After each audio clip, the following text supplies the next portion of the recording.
adlaw. Duha ka mga public utility vehicle kon PUV drivers ang nagpositibo sa drug test. Subay sa gilusad nga Oplan Harabas sa Land Transportation Office kon LTO 11 ug sa Philippine Drug Enforcement Agency kon PDEA 11 niadtong Disyembre 19 ning tuiga. Dinana sa kapin 50 ka mga bus ug van drivers nga nagapamasada sa Davao City Overland Transport Terminal kon Dikot ug sa van terminal sa bahada ning syudad ang gipailawom sa random drug test. Sa tumong nga masigurong magpabiling luwas ang pagbiyahe sa mga pasahero karong holiday season.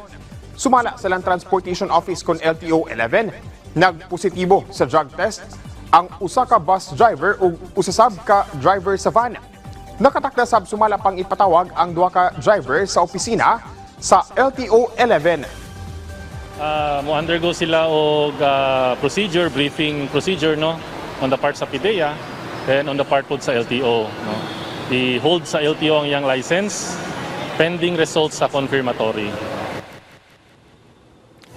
Ana sa 400 ka mga bagong recruit nga miyembro sa Philippine National Police kon PNP ang nanumpa netong Disyembre 16 ning tuiga sa PRO 11 Parade Ground Camp Sergeant Quentin Merecido sa Buhangin, Davao City.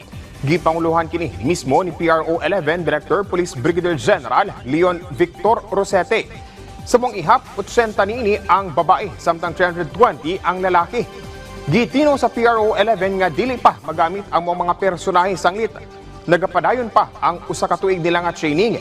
Din 6 ka bulan sa Regional Training Center samtang dugang 6 ka bulan sa managlahing police stations.